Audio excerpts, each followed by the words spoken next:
¿Se usarán los deepfakes en la guerra? Pues sí, según un informe de la Brookings Institution, es algo que algún día podría hacerse realidad. Los autores del informe afirman que los deepfakes serán utilizados por adversarios extranjeros para campañas de desinformación y proponen varias políticas para hacer frente a ello. Hoy vamos a resumir este informe, contarte lo que dice en términos sencillos y explicarte por qué esta nueva tecnología podría utilizarse para justificar una censura y un control en Internet nunca antes vistos.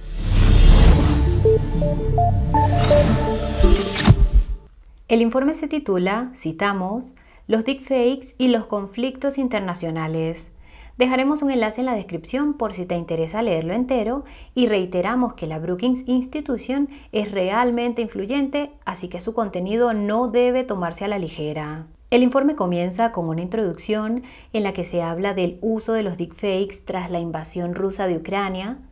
Pocos días después de la invasión, alguien, presumiblemente el gobierno ruso, publicó un deepfake del presidente ucraniano Volodymyr Zelensky diciendo a los ucranianos que se rindieran. Aunque este tipo de guerra de la información ha ido históricamente de la mano de la guerra convencional, los autores señalan que este ha sido el primer uso de alto perfil de un deepfake en un conflicto internacional y no será el último. Esto se debe al rápido avance de la tecnología, principalmente de la IA. Por ello, los autores piden a los gobiernos que, citamos, desarrollen sistemas sólidos para controlar y autenticar los mensajes públicos y privados en tiempo real. Además, llegan a recomendar que los gobiernos evalúen cuándo es apropiado utilizar los deepfakes con fines ofensivos. Los autores prosiguen afirmando que de aquí en adelante los gobiernos deben asumir que sus adversarios tienen acceso a tecnologías que permiten imitar a la perfección a cualquier dirigente, político o soldado. Afirman que un método de mitigación podría ser el llamado pre-banking. Si has visto nuestro vídeo sobre la conferencia de Davos del Foro Económico Mundial, sabrás que esta técnica implica imposibilitar la publicación de cierto tipo de información. El pre-banking también incluye suprimir el alcance de ciertos tipos de información, lo que en la práctica es lo mismo que la censura. A continuación, los autores advierten que para crear una política adecuada contra los deepfakes, así como para saber cuándo utilizarlos como arma ofensiva, es necesario que los responsables políticos comprendan la tecnología subyacente. Para ello, piden la creación de un, citamos, proceso equitativo de deepfakes. Revelan que este proceso, que suena benigno, tiene sus raíces en otro proceso militar denominado, citamos, proceso equitativo de vulnerabilidades, que consiste en decidir si es apropiado explotar un fallo tecnológico fatal en la infraestructura digital de un país hostil. Vaya. La segunda parte del informe explica qué son y cómo funcionan los deepfakes. Los autores empiezan explicando que solo son posibles gracias a los recientes avances en el aprendizaje automático. Estos avances se deben principalmente a la disponibilidad de datos y a un hardware mucho más potente. Los autores explican que esto ha hecho posible que el aprendizaje automático evolucione hacia algo llamado aprendizaje profundo. Se puede decir que el aprendizaje automático es la capacidad de imitar, mientras que el aprendizaje profundo es la capacidad de replicar. También explican que lo profundo del aprendizaje profundo es la razón por la que los deepfakes se llaman deepfakes. Lo que estás viendo aquí es un diagrama que muestra cómo se hacen los deepfakes. Tenemos que admitir que la explicación nos ha sobrepasado un poco, así que siéntete libre de corregirnos en la sección de comentarios. A nuestro entender, un software llamado generador crea imágenes falsas. Un segundo software llamado discriminador compara estas imágenes falsas con imágenes reales. El generador proporciona tantas imágenes como puede hasta que el discriminador no puede distinguir entre las imágenes reales y las falsas. Esto se denomina red generativa antagónica o GAN por sus siglas en inglés, y los autores explican que la tecnología existe desde 2014. La diferencia hoy es que las GANs existen para todo tipo de datos y de nuevo tienen acceso a más datos y a un hardware más potente para hacer que los resultados falsos parezcan aún más reales. Los autores proporcionan el ejemplo de una GAN llamada Thread que es el acrónimo de Reducción del Terrorismo con Deepfakes de Inteligencia Artificial, desarrollada por una universidad de los Estados Unidos. Investigadores militares utilizaron Thread para hacer un deepfake de un terrorista islámico diciendo algo que nunca dijo. Muy poco sutil, la verdad. Lo que es increíble es que los autores admiten que Thread se desarrolló utilizando GANs de código abierto.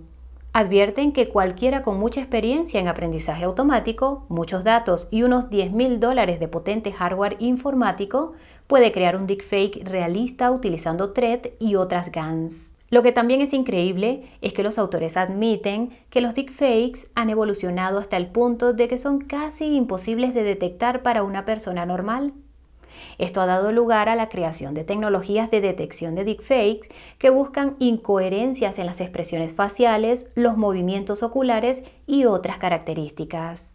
Lo que es aún más increíble es que los autores admiten que los desarrolladores de GANs utilizarán nuevas tecnologías de detección de deepfakes para entrenar a sus software discriminadores para que sean aún mejores.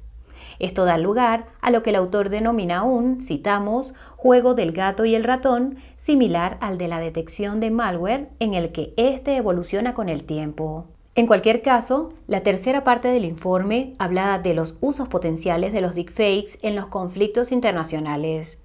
Los autores empiezan relatando cómo Rusia supuestamente socavó la campaña presidencial de Hillary Clinton en 2016 utilizando la desinformación, lo que resultó en la victoria de Donald Trump. Sesgos aparte, los autores revelan que la desinformación se difunde más rápidamente que la información verdadera, pero suponemos que eso depende de tu definición de este término. En cualquier caso, subrayan con precisión que los deepfakes pronto harán imposible saber qué es real y qué no. A continuación, ofrecen algunos ejemplos históricos de cómo se utilizó la información falsa en la guerra. Algunos son divertidos como, citamos, Octavio utilizó la poesía y la acuñación de monedas para difundir la impresión de que Marco Antonio era un borracho mujeriego. Debieron de ser poemas realmente convincentes. Bromas aparte, algunos de los ejemplos son un poco más polémicos, como la afirmación del KGB de que el presidente JFK fue asesinado por la inteligencia estadounidense. Te sugerimos leer el discurso de JFK ante la Asociación de Editores de Periódicos de los Estados Unidos el 27 de abril de 1961. Encontrarás el enlace en la descripción. Los autores pasan a detallar las diferentes formas en que los deepfakes podrían utilizarse para la guerra en el futuro. Para legitimar guerras y revoluciones, para falsificar órdenes, para causar confusión social, para confundir a los militares. Los deepfakes podrían utilizarse para socavar el apoyo popular a los esfuerzos militares del gobierno, para polarizar a las sociedades, para dividir a los aliados, para desacreditar a los líderes. Cada caso de uso de deepfake viene acompañado de montones de ejemplos y el último caso de uso es el más largo. No parece una coincidencia porque la confianza en las instituciones se está hundiendo. Si has visto nuestro vídeo sobre la censura en línea, sabrás que este hundimiento de la confianza es universal. Y lo que es más importante, su causa principal han sido las restricciones por la pandemia aplicadas por los gobiernos. Lo creas o no, los autores tienen la audacia de afirmar, citamos, aunque el enfoque anterior se centra en cómo los países podrían utilizar los deepfakes contra los Estados Unidos y sus aliados, estos podrían utilizarse contra adversarios de los Estados Unidos y otras amenazas para proteger el orden internacional. En otras palabras, si los países hostiles a los Estados Unidos y sus aliados utilizan los deepfakes, entonces es malo. Pero si los Estados Unidos y sus aliados los utilizan contra esos países hostiles, entonces es bueno. Para que quede claro, aquí no estamos de parte de nadie. Sinceramente creemos que todos los bandos tienen los mismos niveles de corrupción.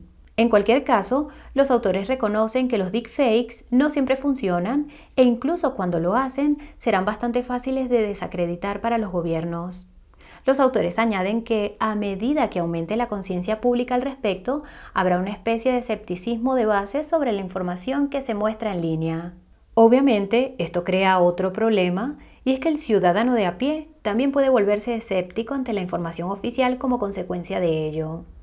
Esto enlaza con la cuarta parte del informe, que contiene una larga lista de recomendaciones políticas relacionadas con los deepfakes. Los autores cubren tanto las políticas defensivas como las ofensivas. En cuanto a las políticas defensivas, los autores admiten que crear tecnologías de detección de deepfakes no funcionará a largo plazo porque los desarrolladores de deepfakes inevitablemente actualizarán sus GANs para evitar la detección. Esto solo deja una opción y es la autenticación y verificación del contenido digital. Esto nos lleva a preguntarnos qué implicaría dicha autenticación y verificación, y la respuesta es probablemente el KYC. Si has visto nuestro vídeo sobre la censura en línea, sabrás que los gobiernos de todo el mundo están introduciendo leyes que exigirán que completes el KYC para utilizar las redes sociales en nombre de la seguridad. Los autores también sugieren asegurarse de que cualquier información nueva que salga a la luz no se acepte inmediatamente como verdadera hasta que haya sido verificada por múltiples terceros. Parecen abogar por ralentizar la rapidez con que se comparte la información en línea para que los verificadores de hechos puedan realizar esta labor de verificación. En términos de políticas ofensivas, los autores desaconsejan el uso de deepfakes con fines de propaganda nacional porque, citamos, una manipulación inadecuada de una noticia podría desacreditar los esfuerzos del gobierno para abordar cientos de otras noticias. Nuestra respuesta es que busques información sobre la Operación Sinsonte. Ya que estás, echa un vistazo a nuestro vídeo sobre la censura en las redes sociales, encontrarás el enlace en la descripción. Ahora bien, los autores también desaconsejan utilizar los deepfakes para operaciones de inteligencia porque conllevan riesgos no especificados. A continuación, los autores dicen lo siguiente, citamos: considera cómo los Estados Unidos y otras democracias han utilizado programas de salud pública como tapadera para sus operaciones. No resulta nada sospechoso. Hablando en serio, los autores son conscientes de que, no obstante, los gobiernos democráticos utilizarán los deepfakes tanto con fines defensivos como ofensivos. Ante este hecho, sugieren que las Naciones Unidas establezcan normas sobre los deepfakes y que los Estados Unidos introduzcan el mencionado proceso equitativo de deepfakes. El resto del informe es un análisis en profundidad de cómo funcionan los deepfakes, incluidos los algoritmos de clasificación y de aprendizaje profundo. Lo curioso es que utilizan una foto de uno de los autores para ilustrar cómo los deepfakes clasifican la información. Merece la pena leerlo si tienes tiempo e interés. Esto nos lleva a la gran pregunta, y es por qué la aparición de los deepfakes podría utilizarse para justificar una censura y un control en Internet nunca antes vistos. Por si los últimos minutos no lo han dejado suficientemente claro, los deepfakes harán casi imposible saber qué información en línea es verdadera o falsa. Esto parece una tontería hasta que te das cuenta de que la IA está creciendo a un ritmo exponencial. ChatGPT es solo la punta del iceberg. Pronto habrá docenas de IAs avanzadas, cada una con sus propios sesgos y capacidades. Es solo cuestión de tiempo que el ciudadano de a pie también tenga acceso a esta potente tecnología. Si has visto nuestro vídeo sobre ChatGPT, sabrás que una de las cosas más potentes que puede hacer es escribir código. Creemos que no pasará mucho tiempo antes de que la gente empiece a utilizar IAs del tipo de ChatGPT para crear GANs avanzadas que puedan producir deepfakes más reales que la realidad. Cuando esto ocurra, Internet se inundará de desinformación y no solo de hechos controvertidos que no gusten a la gente en el poder. Podríamos ver surgir graves conflictos nacionales e internacionales que podrían destruir sin miramientos el mundo tal y como lo conocemos. Por eso, empezamos a estar convencidos de que los gobiernos de todo el mundo harán algo para frenar el desarrollo tanto de la IA como de los deepfakes. En teoría, podrían anunciar una pausa de emergencia en su uso y desarrollo, pero en la práctica sería casi imposible de aplicar. Como alternativa, los gobiernos podrían emprender el ciberataque del que tanto hablan las élites. Esto lo desconectaría todo y solo permitiría reaparecer a los usuarios y contenidos verificados. A pesar de lo intrigante que sería esta opción, está claro que conllevaría sus propios problemas de aplicación. Esto solo deja otra opción: exigir que todos los contenidos digitales sean autenticados y verificados siguiendo el consejo de los autores. Recordemos que esto significa obligar a todo el mundo a comprobar su identidad si quiere publicar algo en línea. Esto daría al gobierno el control total de la información en línea. Lo peor es que este enfoque tampoco funcionaría para detener los deepfakes, simplemente porque los gobiernos los seguirían publicando desde cuentas autorizadas con fines de propaganda interna. Esta propaganda estaría probablemente relacionada con ir a la guerra o, digamos, luchar contra una pandemia. Para colmo de males, cualquiera que afirme que la información oficial que dan los gobiernos en línea es falsa, probablemente sería vetado, sino directamente enviado a prisión. Y si intentaran presentar pruebas de que el gobierno está publicando información falsa, estas pruebas serían tachadas de deepfake. Entonces, ¿cuál es la solución? Muy fácil. Los NFTs en cadenas de bloques de criptomonedas sin terceros de confianza, descentralizadas, sin permisos y visibles públicamente. Esta solución es la que tiene más sentido porque permitiría preservar la privacidad al tiempo que se verifica la autenticidad de la información. En lugar de tener que completar el KYC para utilizar las redes sociales, podrías utilizarlas como lo haces ahora. Toda la información que generes podría convertirse en NFTs que solo tú controlarías. Esto facilitaría la verificación de que cualquier información sobre ti procede de ti y no de otra persona. Desde nuestro punto de vista, autenticar y verificar la información publicada en línea será el caso de uso más importante de los NFTs. El único problema es que la cadena de bloques subyacente debe tener las cualidades que acabamos de mencionar. De lo contrario, podrías simplemente escanear tu globo ocular para publicar en línea. Con un poco de suerte, la industria de las criptomonedas se dará cuenta de que luchar contra los deepfakes con los NFTs es el camino a seguir antes de que los gobiernos empiecen a explorar métodos más distópicos. Confiamos en que esto ocurra y esperamos que este vídeo contribuya a ello. Dale a me gusta, suscríbete y comparte este vídeo para aportar tu granito de arena.